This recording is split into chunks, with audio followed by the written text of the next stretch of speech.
Monica Pearson. One-on-One, sponsored by Montlick Injury Attorneys. Good evening and welcome to One-on-One. To many people, my guest tonight is an oxymoron. Lecrae is a Christian rapper. Some ask, how can the genres coexist? The answer, exceptionally well for Lecrae. His albums have been #1 on the rap charts, the Billboard 200 chart, the gospel and Christian charts. The multiple Grammy Award winner has proven you can be a Christian, a hip-hop artist, and a rapper and be successful. When we went one-on-one, he shared his faith and his foundation in music. I never fit in, I was an outcast. In grade school, outblasting my outcasts. And now pass, I'm running to catch a route pass. Give me a pen and a pad, I'm trying to outlast all of my idols. American in the foreign art. His music is street, personal, and about God. It is the unique sound and soul of rapper Lecrae. Who is your target audience with your music? That's a great question. You know, it's funny because I was a radio baby. So I grew up listening to the radio, and the radio played like just the top hits all the time. So my brain works in a way of like the biggest songs. And I think the bigger the song, the more they grab. So for me, it's like, well, I want to grab everybody over here. Then I want to grab everybody over here. Then let's grab everybody over here. So I think it's almost like ADD when it comes to a musical audience. You know, it's like sports. It's like I want everybody to feel like they can come into this building and enjoy the music. So I'm curious, who were your favorite artists growing up? Oh man, everybody from, Tupac to Michael Jackson to, a lot of, Snoop Dogg to Whitney Houston to Bobby Brown, Belleville. I was all over the map, but then you can go to, I used to listen to NSYNC, you know what I mean? And so people would be like, really? And it's like, man, if it came across, I'm listening to it. So of all the people you mentioned, who influenced what you do the most? The most? I would probably say Tupac. And the reason why is, and he was very versatile, but the reason why is the level of authenticity and just the raw authenticity that as a kid listening to his music, which I probably shouldn't have been listening to, but I could connect to that transparency. And that's something that as a young man, not having, male influences living in the home with me, what he spoke was like very endearing to me. So at this question, I know you're asked a million times, but I never have gotten the answer that clears it in my mind. Uh-huh. And that is, are you Christian hip hop or hip hop who's a Christian rapper or rapper who's a Christian? I guess I'm whatever people want me to be at this junction. Because for me, I never had this ambition of like, I'm gonna fit in this genre when I make this music. I think I wanted to just be authentic, and I wanted to be, I wanted to tell my story in music, and my faith is a part of my story. So that's what bled out. But I didn't know there were categories and places that you go to. So I have no problem if it's easier to find my music because of the category, great. If you'd rather not have music in categories and boxes, great. Long as you're listening, I'm a creator. Well, the thing about it is it Christian entertainment or Christian engagement? Yeah, so I think that there are certain types of artists. So you have a Kirk Franklin, right? And Kirk Franklin wants to demonstrate to the world that Christian music can be amazing. Like, that's his motivation. He's like, yes, I'm a Christian artist, a gospel artist, and I know you don't like gospel music, but you gonna like this, right? But then you have, somebody like, I'm trying to think of a class, maybe, I don't know, an Al Green, Mm-hmm. The Reverend Al Green, who's like, hey, I'm gonna make music that is authentic to who I am and where I'm at on my journey. And sometimes it's gonna be about my faith in God, and sometimes it's gonna be about my relationships. And that's what you're gonna get from me, when I'm creating. And I would like to say I'm a combination in a sense, whereas I want to make something that feels authentic to me. And it may be about love and relationships, it may be about hard times.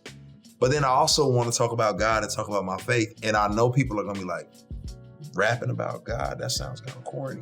But I'm like, all right, well, come listen to it. Let me know what you think after that. When our one-on-one conversation continues, Lecrae talks about the profound impact singer Lauryn Hill has had on his life and music. And I was like, man, I want to be that for somebody else. I want people to come alive to the spiritual realities around them, to, a deeper relationship with with God and with their faith, just like what Lauryn Hill did for me. Plus, how he handles criticism about his collaboration with Ty Dolla and other mainstream rappers.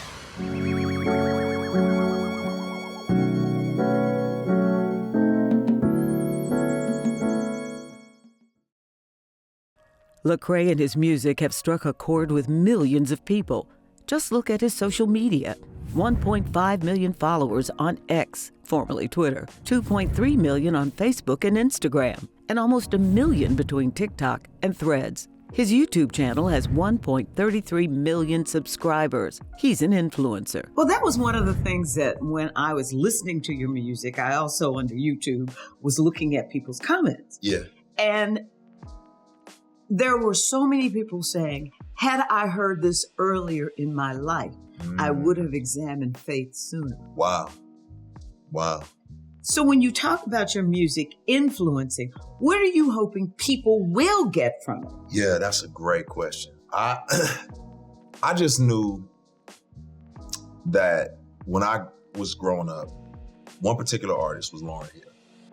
Lauryn Hill's music really impacted me and changed my perspective. I did not grow up in the church, contrary to popular belief. I went from time to time, but I didn't grow up on gospel music or anything like that. So Lauryn Hill's music was the first music that kind of touched on spiritual realities and faith. And it spoke to me in a way that I could connect with. And I was like, man, I want to be that for somebody else. I want people to come alive to the spiritual realities around them, to a deeper relationship with with God and with their faith, just like what Lauryn Hill did for me. I want to do that for other people. So I think that's what it is for me a lot of times is, I feel like this, we're spiritual beings on a human journey.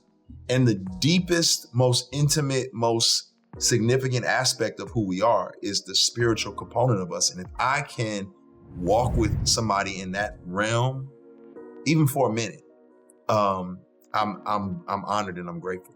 So I got to know, have you ever met Lauryn Hill, and did you tell her how she influenced you?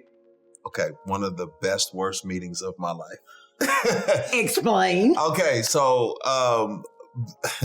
best in that I met Lauryn Hill. Okay, it was way better than it was bad. Bad in that I just don't know if I kept my composure well. I don't know if I met her. I was like, man, Miss Hill, I just want to tell you everything you've done and all this and blah, blah, blah, blah. And then I think I just rambled, when you meet, I've never been starstruck. I've met everybody. I met Jay-Z. I have met everybody. Beyonce, everybody. I've never been starstruck. When I met her, it was like, I just want you to know, So that was a bad, I feel like I could have did better. But we took a picture. She gave me some great advice, some wisdom, and it was an honor. So where'd you meet her, and what was at least one piece of advice she gave you?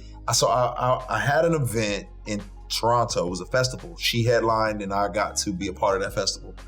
And so, which is a great festival. I got to meet a lot of great artists, Anderson .Paak, Wu-Tang Clan. It was great.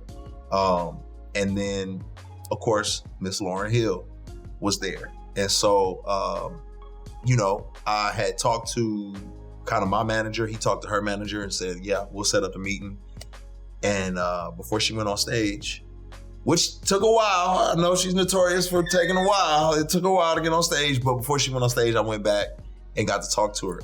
And I think the thing she said to me that stuck out the most was, I told her how much she'd influenced me and how, because of what she had done, I was trying to do something very similar. And what she said to me was, that's what you're supposed to do. You know, and the basic gist of it was like, hey, you know, you're not an NBA player, even though I'm 6'4.5". You know, you're not a football player. You are a music artist.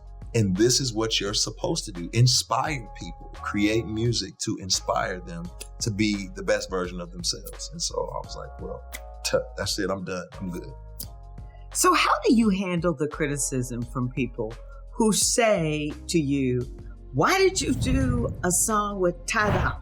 Right. You know, right. why are you doing songs with people from the, quote, secular world who use foul language and sometimes are misogynist? Right. How do you deal with that? Initially, not well, but I realized everybody has a unique mission. You know, everybody's on a unique mission. Everybody has their lane that they have to run in. And my job is not to run in your lane. Your job is not to run in mine. So the lane that I run in is, man, I want to connect with people who feel outcasted and ostracized. I want to kind of mend some of those, you know, issues that have created such a gap between the church and the world. Because a lot of people are church hurt. A lot of people feel a way about the church and their interaction with Christians is sketchy. And so for me, I just want to be, you know, known for being loving and known for being approachable. I definitely have boundaries, and no one that I've ever worked with has said, oh yeah, I'm going to get on your record and talk a bunch of crazy nonsense. They've all been very respectable. And they've all wanted to collaborate. So for me, I think, hey man, if it's not for you, it's not for you. But I've run into people countless times who said, if it wasn't for that song, I needed that song. Thank you for collaborating. Thank you for this song. And so that's the goal for me, is just to close that gap and to close that barrier. So when you look at where the church is today, and we're talking about trying to get more young people into the church, your music can help. Absolutely. I mean, I've seen it. You know, my music in a lot of ways becomes a bridge, and it has been a bridge for years. And now I'm trying to influence other younger artists to continue to be a bridge. But there's been so many times where a father and a son have connected on my music, or a mother and a daughter have connected on my music because it was a bridge that both of them can enjoy something. The parent is like, this is not creating my brow to furrow because of the content. And the kid is like, this is actually, I rock with this. I like the sound. I enjoy what's happening. And they can connect on that. And then they can have conversations about it. Like, you know what this said? What did you think? What And then that creates conversation. So yeah, I think, you know, I did this tour years ago with a lot of prominent gospel singers. You know, just I believe like Yolanda Adams, a few other prominent gospel singers, Smokey Norfolk. And when I went out, this is early in my career, I would go out every night to this big crowd at these churches, and people would look at me like I was crazy. You know, they would just be like, now what are you doing here? And I would have to start off every night and say this, hey, listen, I know you probably typically would not listen to what I'm creating, but you have a grandson, you have a nephew, you have a niece, you have a daughter. Some of them may be incarcerated. Some of them may be going through tough times. This music is for them. Every night they cleaned me out. They bought all the music. They went, and because they understood, this may not resonate with me, but this resonates with a younger demographic or generation that can understand where I'm coming from. A spiritual transformation set him on a path to success. Man, God, you are real. Jesus, you didn't change my life. And my music started to reflect that. But breaking into the industry wasn't so easy. Up next, what it took for Lecrae to finally break through and top Billboard music charts. Plus, why Atlanta has held a special place in his heart long before he made the move to the ATL.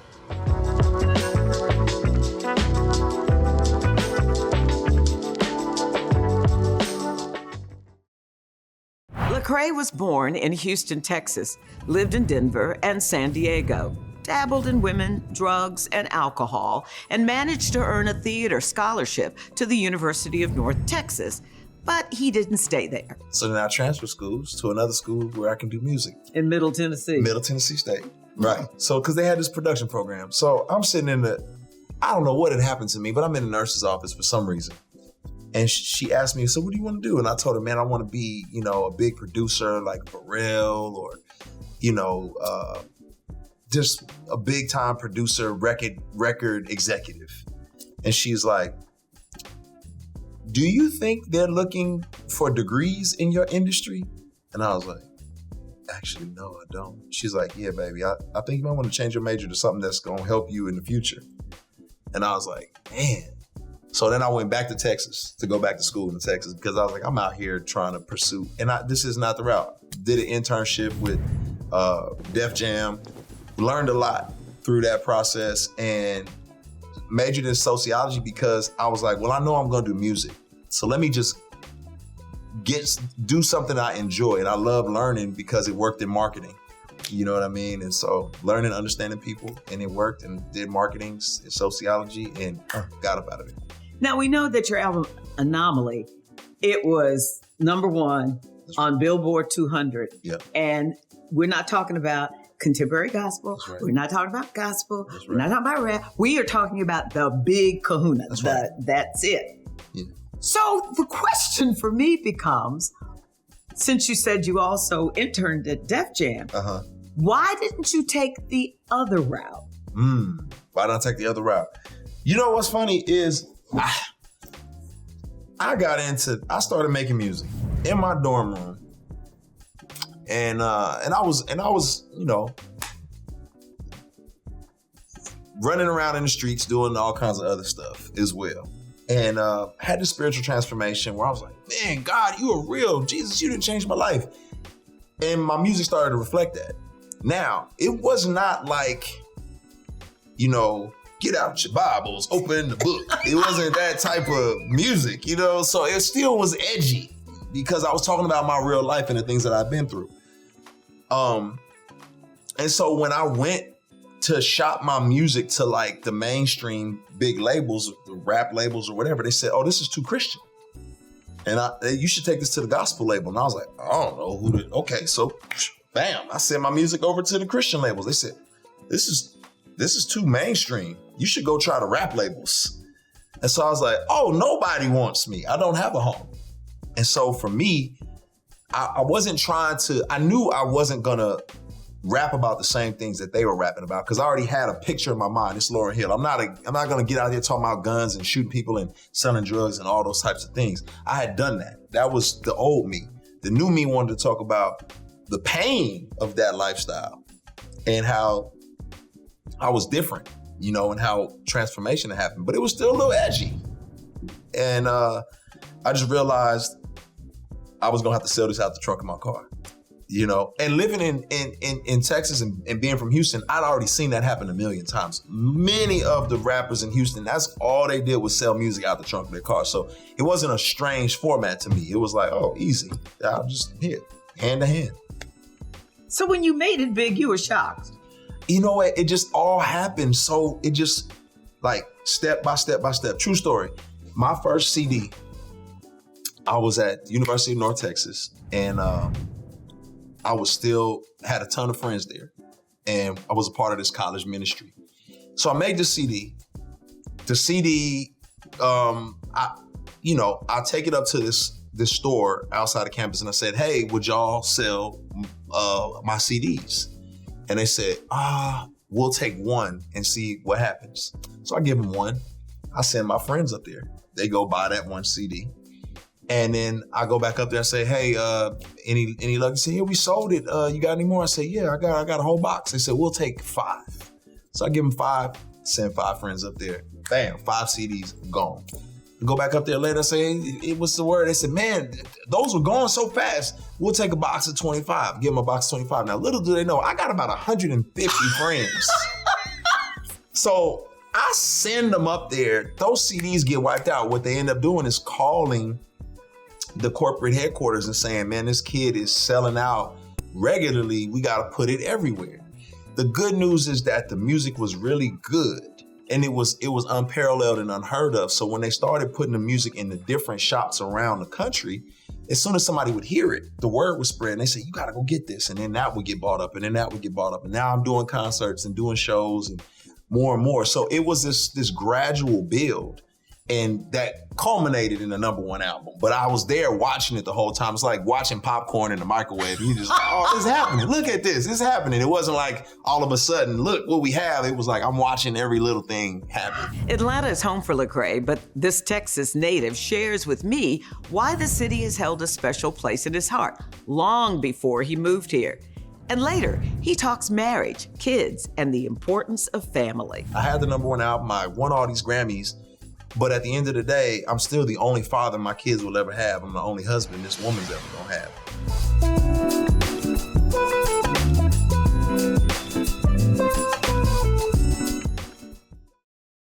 So you moved to Atlanta in 2009, but your relationship with Atlanta went way back when you came here for a Christian conference, That's youth right. conference. That's right. Impact Conference was right down at the Hilton downtown. And I had wanted to be in Atlanta, so I'm a teenager. I'm 18, 19 years old. And I got a friend of mine said, hey, do you want to go to this conference? And I was like, I don't know. They said it's in Atlanta. I said, what? Okay. Because Atlanta, my mind is thinking Freaknik. My mind is thinking, HBCUs, Morehouse, Clark, Atlanta. I'm like, oh, yes, please. Let's go to Atlanta. And I had no plans on like having an encounter with God. I just wanted to go because there was going to be girls there and it was Atlanta. And so I get out here and I just, saw all these college students and all these young people who were just fearlessly on fire for God. And I was like, what is this? I've never seen anything like this before. And I heard a message that radically changed my life. And, when I heard this message of like salvation, of trusting in Jesus to find a sense of purpose and hope, it really just blew my mind. And I said, oh, everything is different. So that was how important Atlanta was to me, because that was the place where my eyes were open to this spiritual reality. I'd already loved Atlanta. And, I loved Outkast. I loved the music from Atlanta, LaFace record, like the history, the story. I loved it. But it held a special spot for me because of that. So moving here was like a dream. It's like, I can't wait to move to Atlanta. And I love Texas. But I couldn't wait to move to Atlanta. So you've been married 19 years. 19. In the music industry. How have you sustained it? You tell me. Let me tell you something, man. I'm not going to sit here and sugarcoat it and say like, man, well, what you've got to do is, the reason why we've made it is because I've focused on this. We had probably, out of the 19 years, we had about 10 tough ones. Our first 10 years were really hard. It was hard, as any marriage is hard, just two people coming together. That's just always, it's gonna be difficult. But when you start adding all these new pressures, new experiences, I'm traveling all the time and doing all these things, it really started to complicate things. And I remember the moment my wife looked at me and she said, I feel like a single parent and I can't do this. And so something snapped in my mind and said, okay, I got to change the way I'm navigating this. And what I started implementing, I had to get a hold of my schedule, because the music industry will just take you on a journey. It'll just take you on a ride, and they'll say, hey, this is the way you got to go to get to the top. But what is the top, right? Like, what is it? I had the #1 album. I won all these Grammys.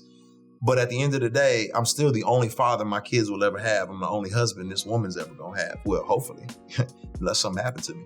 But it was like, this is where my priority is. This is where my legacy is. I'm sitting here trying to accomplish all these things. I'm on this railroad to success and my family's laying on the tracks.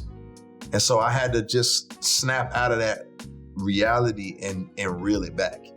And so one of the first things we started implementing when my kids were much younger was, hey, one day a week, I got everything. You go. I don't care what you do. Go with your girlfriends, go to the nail shop, do whatever. You don't have no kids this day. You know what I mean? So there would be times when she'd just be in the bedroom watching television or something like that. And then she would come outside the door. She says, I'm not here. I'm not really here. And then close the door. But she needed that, you know, and just moving forward, you know, just date nights, just making sure, you know, that they're the priority and not she's the priority and not everything else going on around. So with 3 children and one about to be driving age, how's daddy doing? Let me tell you something. I am an Uber driver. I'm an assistant coach. I am a counselor. I am a chef. I'm a nutritionist. I am a pastor. I am everything. It is a lot. And they don't tell you that when you start popping out kids. They don't tell you need a certified degree in counseling. You know what I mean? They don't tell you any of this type of stuff. So, you know, the teenage years are hard, man. I'm just gonna tell y'all that now. Just the teenage years, their hormones are doing all kinds of weird stuff, and you just gotta, hey, man, that's when you pray. Okay, I don't know what else to tell you, but pray. But outside of that, it's been a joy. I can't lie to you. I'm a big fan of all my kids. They're all good kids. They're all incredible athletes, and they're doing well. So they know your history. Yeah. How did you tell them? I just try to be very transparent, you know? I just try to be very authentic because that's what I would have wanted from my mother, what I would have wanted from my father, is just tell me so that I know what it is that I'm dealing with. And I think it's made it better for them because they're like, oh, number one, he's not so high and mighty that he doesn't understand some of these struggles. Number two, you know, he's opened himself up so I can open myself up. And that's the biggest thing for me. I don't care what you tell me, just tell me. I want access because if I don't have access, I can't help you. So that's been the biggest thing. It's just letting them see. Now I try not to lord anything over them like, well, I had it so hard and y'all don't, because they didn't choose this life. You know, they didn't choose to, you know, have opportunities I never had. And so it's like, I'm not trying to hold that over their head. I'm just like, hey man, steward what you do have. Not because I didn't have it, but because you do have it. So what is the music they listen to? What do you, I see that look. So, seriously. Yeah. They grew up on my music, some of my peers' music. They grew up on that. But I mean, what about gangster rap? They're a product of me. So especially my oldest son. It's just in him. You know, it's just like the edginess is just in him. So for him, you know, he's gonna gravitate to that. And I think the biggest thing for me is like not to try to condemn him or tell him, you know, turn that off or don't listen to that. But it's more so like, well, let's tell me what you like about this. What's the thing about him that you think you gravitate toward? What is it about this song? What do you think about this lyric right here? What does that say to you? And it's made him think like, dang, I never even thought about that. That is kind of crazy as I think about it. Yeah, it is kind of crazy, isn't it? It is kind of crazy. So for me, it's like, I'm not trying to police them because they're going to grow up and move out of this house. And I don't want them to grow up and move out and be like, we free now. I want them to grow up and move out and say, man, I experienced this with my father and my mother's watchful eye, and we navigated it together. So now that I'm in the free world as an adult, I can process this all. It's not new to me. It's that they've shown me how to navigate this versus, you know, I never heard this before. This was illegal in my house. Let's see what it is. So, you know, we welcome it all, but we don't just let it wash over us. We have conversations about it. Lecrae is giving his children what he never had, a father figure. When we return, how Lecrae is rebuilding the relationship with his father and what led him to forgiveness. Plus, he shares the meaning of his name when One-on-One continues.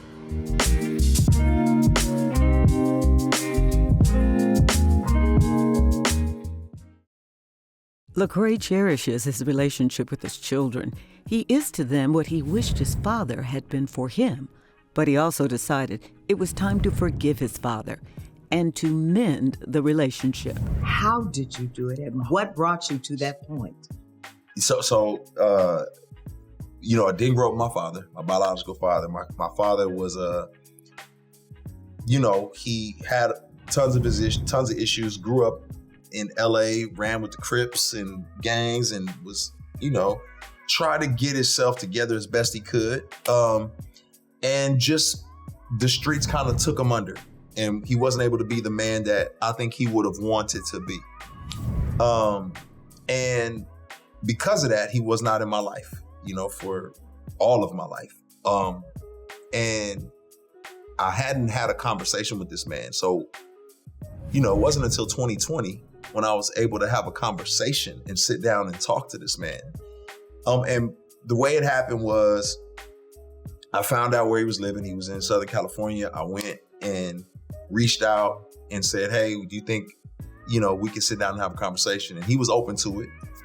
And we sat down and had a conversation. And the biggest thing I wanted him to understand, because, as you get older and you learn about life, you learn that it's not about, what someone did. It's about what happened to them that made them the way that they are. Like, what happened to you that created this scenario in your life to where you didn't know how to be the father you should have been. And I was more accepting of that and understanding of that because I've grown up and now I've seen some stuff and, experienced some things where I'm like, okay, I get it. It's hard, So we sat down, we had a conversation, and that was one of the things I expressed to him. I don't want anything. I'm not asking you to kind of like come back in and be the father I never had.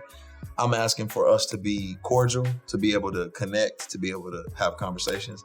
And since then, it's been open lines of communication. It's been great. Your children now have a grandfather. They do have a grandfather. Yes. Consistent. We're still working on that. We're still working on how to ease them into that because I don't want them to have to deal with the struggles that I went through. So it's kind of like, well, let's just ease into this. Let's take it step by step. Well, as a child who grew up, parents divorced early, father lived away, didn't get in touch together until I was like 19. Oh, wow. And so I know what you go through when you have to go through that process of finally saying, I have got to do this for my own good. Absolutely. But the problem then becomes the mother. Now, my mother finally came around to it. Yeah, how did your mother react? I had to understand that she was doing her best to protect me when I was younger. So she, it was like, man, I didn't want you to have to deal with the trauma that would have been your life had you been connected with him. So I was protecting you. And then I think in this season of her life, she's like, I want what's best for you. I want what's best for you on your journey. Obviously, there's a little apprehension because it's like, what is going on? My mom was the same way. Yeah, like, hey, now I know the man. I was married to the man, and but more than anything, she's understood, and she's like, it hasn't created any kind of rift or tension between her and I, and my mom is like one of my closest friends, and so that's never gonna be an issue. So, what do you pray about, and when do you pray? Well, now that I have teenagers, every day, every hour of every minute. No, but sincerely, just I try to have a pretty regular routine of life. I get up in the morning, I'll go to the gym, I'll see my kids off, and then my drive time is usually my most spiritual time. My drive time when I'm driving to the gym or driving to the office, it's when I'll be listening to a sermon, what I'm praying. Typically what I'm praying about is legacy, because legacy is not what you leave to people. That's inheritance. Legacy is what you leave in people. And so what kind of legacy am I leaving? I'm praying about that. I recognize and realize I come from a family where, that a spiritual journey is not something that like just trickled down to, everyone. So I gotta be responsible with that in my family. I got cousins and siblings and so on and so forth. And And I just gotta embrace this role that God has given me to just kind of like, all right, God, show me how to be a good leader. Show me how to be a good family member. And you know, he's given me grace in those areas, man. A few years back, we did Christmas, and all my mom's siblings who hadn't been together, there's 11 of them. I had them all come to the house, you know, flew them all in from different states. And it was just a blessing. It was healing. It was restorative. It was refreshing for them. I saw them laugh. I saw them cry. And they just were able to mend some wounds that hadn't been mended in years. And that's the type of stuff that I feel like, man, that's what God is helping me to facilitate. He's not stopping at music. Up next, the other projects he's working on and the one job that just isn't for him. No. Can't do it. Can't do it. Won't do it. That's for somebody else, not me. Plus, find out the meaning behind his name when One on One continues.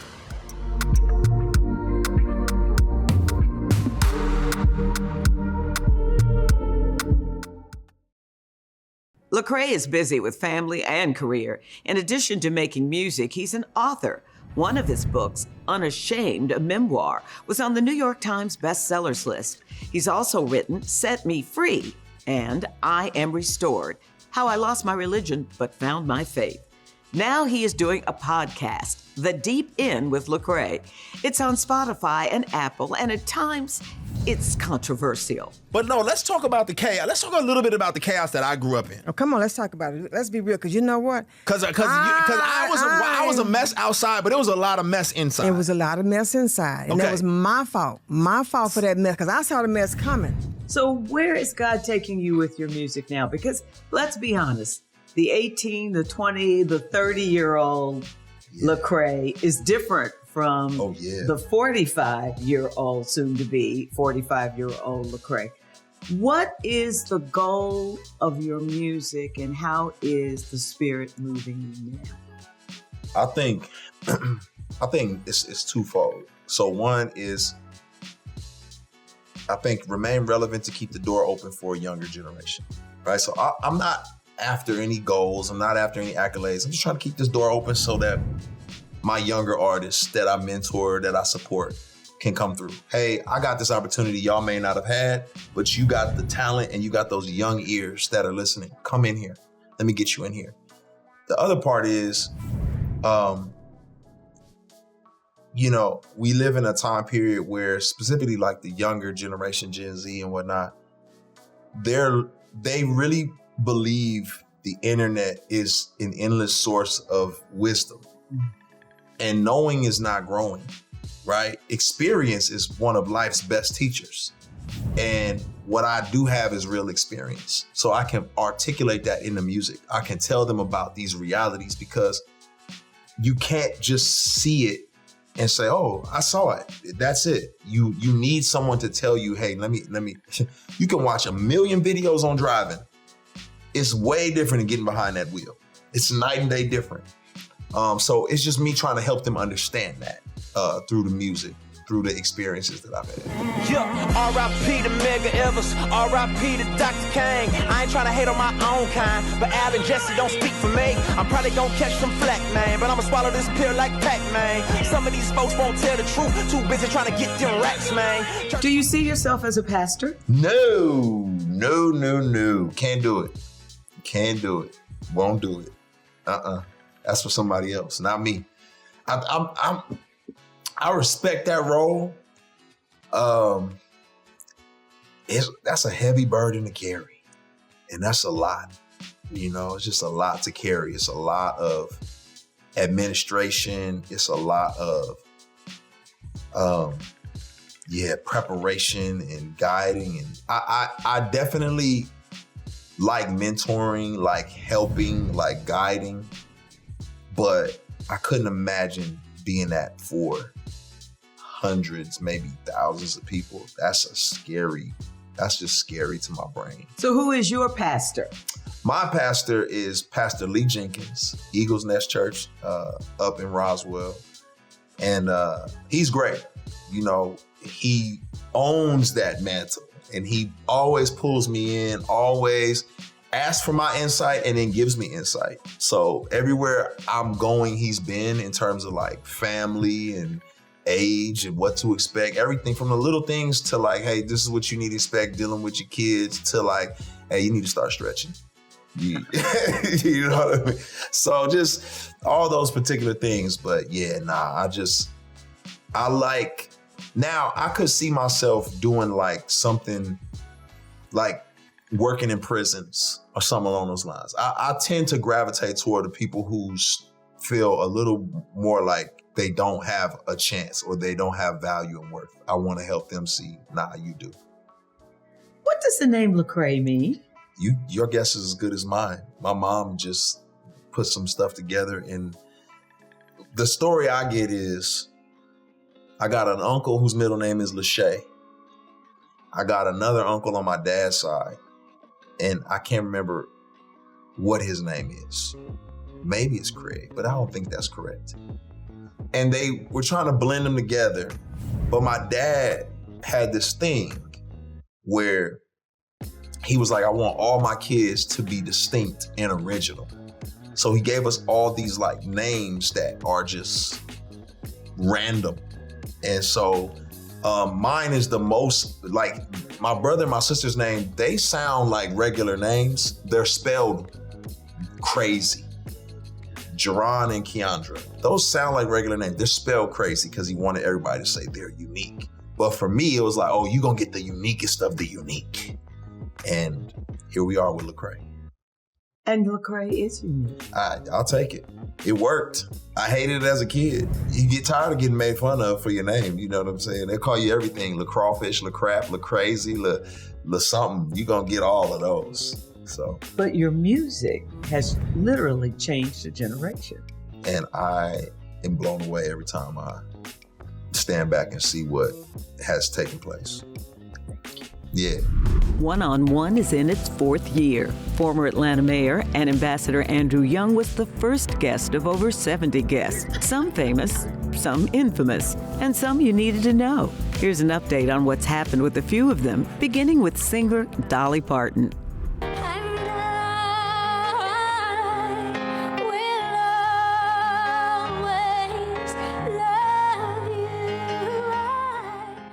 Since the visit with Dolly in Dollywood in April of 2023, last year she and her sister Rachel released a cookbook, Good Lookin' Cookin', A Year of Meals. Right now, she's writing the score and auditioning talent for a Broadway show, originally titled Hello, I'm Dolly. Now it's Dolly, an original musical. It's scheduled to open on Broadway in 2026. And Dolly just celebrated her 78th birthday on January 19th. On January 18th, actor Kevin Costner celebrated his 70th birthday. When I went one-on-one with him in July of 2024, he'd left the Yellowstone Western TV series. He was promoting his 3-hour movie, Horizon: An American Saga Chapter 1. It turned out to be an American flop in movie theaters, earning $38.2 million. It took $38 million to make it. However, the website Digital Spy reports, on Netflix, the film attracted 4 million viewers in its first week, making it number 7 on Netflix Global Top 10. A success story for HGTV is Married to Real Estate, with husband and wife team Mike Jackson, a builder and DJ, and Egypt Sherrod, CEO of Indigo Road Realty and Design. The show is a hit not only because of their renovations and design work, but also because the viewers get to know how the two work together as business partners and parents. The show's 4th season is scheduled to begin in March.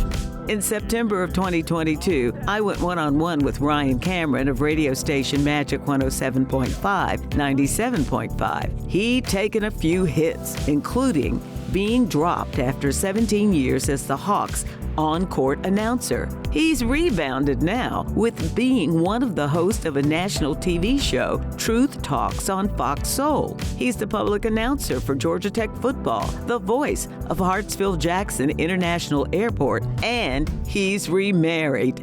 Best wishes. Thank you for joining me, and I hope you'll join me every Sunday at 6 right here on Peachtree TV. You want to know who I'll be going one-on-one with next? Well, you've got to subscribe now to Peachtree TV on YouTube so you can catch up on your favorite shows. Good night.